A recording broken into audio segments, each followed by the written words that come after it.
अस्सलाम वालेकुम। Cam education में हम बेसिक कॉन्सेप्ट के ऊपर सबसे पहले बात कर रहे हैं। बेसिक कॉन्सेप्ट में हम सबसे पहले एलिमेंट्स के ऊपर बात कर रहे हैं।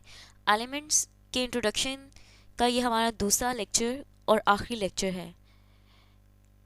हमने लास्ट टाइम एलिमेंट के बारे में बात की थी कि एलिमेंट वो सिंपलर सब्सटेंसेस हैं जिन्हें मज़ीद आम तरीक़ों से तोड़ा नहीं जा सकता और जिनसे मिलकर ये पूरी कायनात वजूद में आई है, ये पूरी कायनात बनी है। अब हम पहले ये देखेंगे कि टोटल कितने एलिमेंट्स जो हैं वो डिस्कवर हो चुके हैं।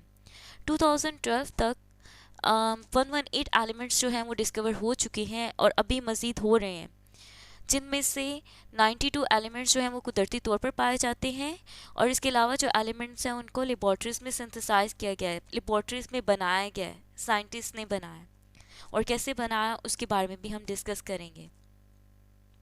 सबसे पहले हम ये देखेंगे कि हम जिस अर्थ पर रहते हैं उस अर्थ के ऊपर कौन से एलिमेंट्स जो हैं वो मेजर हैं।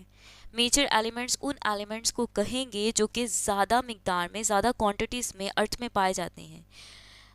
अगर हम अर्थ क्रस्ट की बात करें, मतलब अर्थ का वो हिस्सा जहाँ पर हम रहते हैं, तो उस पर major element oxygen, silicon, aluminium. और अगर हम ओशन मतलब समंदर की बात करें तो उसमें ऑक्सीजन, हाइड्रोजन, क्लोरीन। और अगर हम एटमॉस्फेयर की बात करें, मतलब हमारे इर्द गिर्द जो गैसेस का मजमूआ है, कलेक्शन है, उसमें नाइट्रोजन, ऑक्सीजन और आर्गोन मेजर एलिमेंट्स हैं। ये बात याद रहे कि वो एलिमेंट जो कि ज़मीन पर पाया जाता है, लाइक आयरन, आयरन जो ज़मीन पे पाया जाता है, सेम वही एलिमेंट जो है, उसी तरह का एलिमेंट जो है वो मार्स पर भी पाया जाता है। मतलब ज़मीन और मार्स पर पाए जाने वाले एलिमेंट एक जैसे हैं। अब हम ये देखेंगे कि एलिमेंट्स को कैसे सिंथेसाइज किया जा सकता है, मतलब इंसानों ने एलिमेंट्स को कैसे बनाया है, ठीक है, जिन्हें हम सिंथेटिक एलिमेंट्स कहते हैं। लेबॉर्ट्री में एलिमेंट को कैसे बनाया गया है? लेबॉर्ट्री में एलिमेंट को एक प्रोसेस, एक फिनोमिना, एक अमल है जिसे हम कहते हैं रेडियो एक्टिव डिके, उसके ज़रिए बनाया गया है। फर्स्ट टाइम ये 1937 में किया गया था। रेडियो एक्टिव डिके वो प्रोसेस है जिसके ज़रिए हम एलिमेंट्स को सिंथेसाइज कर सकते हैं। और उसके लिए हम जो एग्जाम्पल देखेंगे, जो सबसे पहला एलिमेंट जो सिंथेसाइज किया गया था, टेक्नीटियम। टेक्नीटियम पहला एलिमेंट था, पहला मैन मेड एलिमेंट था जो कि लेबॉर्ट्री में बनाया गया था। और कैसे बनाया गया था? एक एलिमेंट जो कि पहले से डिस्कवर था, मोलिब्डेनम।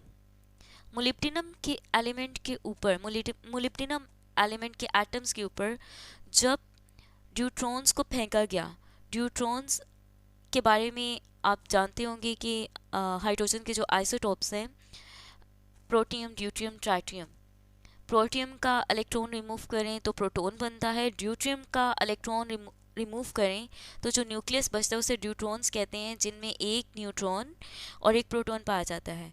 जब ड्यूट्रॉन्स को मोलिब्डेनम एलिमेंट के ऊपर फेंका गया तो मोलिब्डेनम एलिमेंट कन्वर्ट हो गया, तब्दील हो गया एक नए एलिमेंट में, जिसको नाम दिया गया टेक्नीटियम में।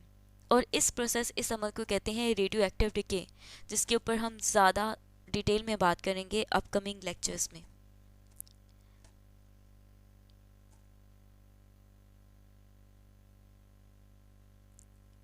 रेफरेंस नीचे कोट किया गया है। इसके अलावा ये आपके सामने टेक्नीडियम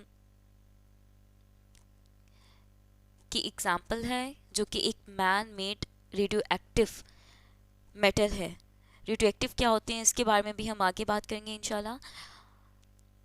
अब हम बात करेंगे क्लासिफिकेशन के ऊपर। एलिमेंट्स को दो तरह से क्लासिफाई किया जाता है, दो तरह से ग्रुप में डिवाइड किया जाता है, तकसीम किया जाता है। पहली जो क्लासिफिकेशन है वो फिज़िकल स्टेट की बेसिस पर है। वो एलिमेंट्स जो कि सॉलिड या ठोस हालत में एग्जिस्ट करते हैं वो ज़्यादा मिकदार में पाए जाते हैं। मतलब ज़्यादातर एलिमेंट्स जो हैं वो सॉलिड स्टेट में एग्जिस्ट करते हैं और उन एलिमेंट में ज़्यादातर मेटल्स हैं, sodium, copper, zinc, gold, silver. ये तमाम एलिमेंट्स जो हैं ये सॉलिड स्टेट में एग्जिस्ट करते हैं, ठोस हालत में पाए जाते हैं। जो लिक्विड या माया हालत में पाए जाते हैं उनके एग्जांपल मरकरी और ब्रोमीन है। मरकरी जो है थर्मामीटर में भी इस्तेमाल होती है, और मेटल है और bromine non metal. Gaseous state में जो पाए जाते हैं nitrogen, oxygen, chlorine, hydrogen, helium, neon, argon, krypton, xenon, ये तमाम एलिमेंट्स गैशियस फॉर्म में पाए जाते हैं, गैशियस स्टेट में एग्जिस्ट करते हैं। ये जो पीरियोडिक टेबल में पॉइंटर जहाँ जहाँ मूव कर रहा है, जो पर्पल बॉक्सेस हैं, ये तमाम गैशियस स्टेट में एग्जिस्ट करते हैं एलिमेंट्स, और लिक्विड स्टेट में सिर्फ मरकरी और ब्रोमीन, और सॉलिड स्टेट में ज़्यादातर एलिमेंट्स एग्जिस्ट करते हैं। और इन ज़्यादातर एलिमेंट्स में ज़्यादातर मेटल्स हैं। मेटल्स में नॉर्मल मेटल्स भी हैं और इसके अलावा ट्रांजिशन मेटल्स भी हैं, और ये जो मूव कर रहे हैं लैंथेनाइट और एक्टिनाइट सीरीज़, ये भी आपके ट्रांजिशन मेटल्स हैं।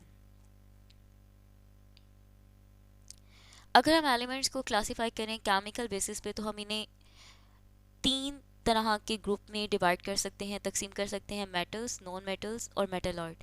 मेटल्स वो एलिमेंट जो कि इलेक्ट्रॉन आसानी से निकालती हैं और जिनके ऊपर पॉजिटिव चार्ज आता है, ठीक है। जो जितनी अच्छी मेटल होगी वो उतनी आसानी से इलेक्ट्रॉन लूज करेगी, इसीलिए इनके अंदर से हीट भी पास हो सकती है, करंट भी पास हो सकता है। नॉन मेटल जो कि इलेक्ट्रॉन हासिल करें, और मेटलॉइड जो कि मेटल और नॉन मेटल दोनों तरह का बिहेवियर शो करें, दोनों तरह से अमल करें, जिनके अंदर मेटल का करेक्टर भी और नॉन मेटल का भी। पॉइंटर जहाँ जहाँ मूव कर रहा है, जो येलो कलर के बॉक्सेस हैं, ये तमाम नॉन मेटल्स हैं, सवाई ये helium, neon, argon, krypton, xenon, radon, ये नोबल गैसेस हैं, ये रिएक्टिव नहीं है। अब ये पॉइंटर जहाँ जहाँ मूव कर रहा है, जो ग्रे कलर के बॉक्सेस हैं, ये तमाम मेटल्स हैं, और आप देख सकते हैं ज़्यादा क्वांटिटी जो है वो मेटल्स की है। और इनमें जो सबसे अच्छी मेटल है वो फर्स्ट ग्रुप की है, lithium, sodium, potassium, rubidium, caesium, francium, जिनको अल्कली मेटल्स कहा जाता है। और इसके बाद सेकेंड ग्रुप की मेटल्स आती हैं। जो ब्लू कलर के बॉक्सेस हैं वो मेटलॉइड्स हैं, यानी कि मेटल का करेक्टर भी रखते हैं और नॉन मेटल का भी। इनमें बोरॉन और सिलिकॉन आते हैं। Thank you.